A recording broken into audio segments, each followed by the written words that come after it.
In this age of uncertainty, every week seems to include news which helps show the complexities of the underlying shifts which are taking place.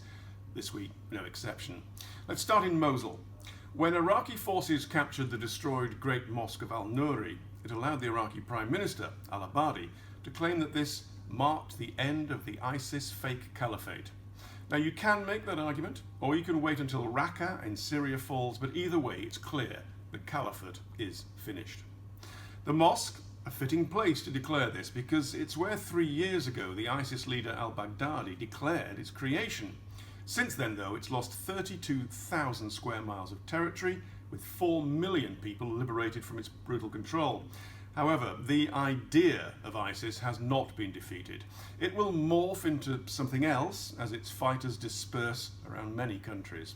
The battle of ideas looks likely to go on for at least a generation. Another long-term shift with an unclear outcome is the relationship between the Gulf states and Egypt and Qatar. Now, some thought when this row first came into public view 3 weeks ago, a compromise would be fairly quickly sorted out. This week, though, showed a hardening of positions on all sides. The Gulf states issued a list of 13 demands. Qatar refused. So far, so predictable. But what showed us the depths of the crisis was that Turkey doubled down. It sent extra troops to Qatar in support, and it was happy to have them filmed arriving. The Iranians then even offered a military pact with Qatar, which, if it's ever agreed, will increase the dangers of a Saudi-Iran clash. With the stakes so high and it's so regional, it's hard to game out where this one's going next. The same cannot be said for the situation in Venezuela. Everything happening there suggests the country is in a death spiral. The images of a helicopter hovering over the parliament in Caracas and dropping grenades were dramatic. They were also theatre. In some ways, it doesn't matter if the event was staged by the government, as claimed by some of the opposition. The point is that things have come to this. It shows just how unstable the country is, that this instability will continue, and increasingly sides are being taken at the highest levels. And Venezuela is running out of food, cash, and time.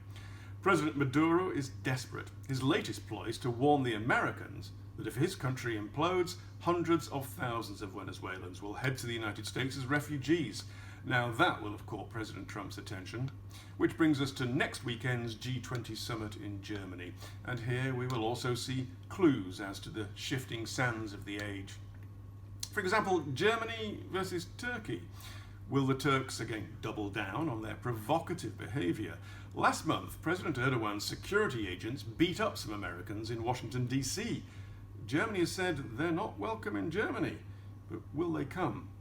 Germany doesn't want pro-Erdogan rallies to take place during the G20. Will Ankara push them to go ahead? A clash between Chancellor Merkel and President Trump appears unavoidable.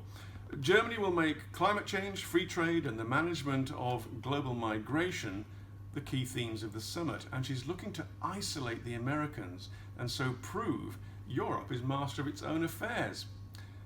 These are interesting times. See you next week.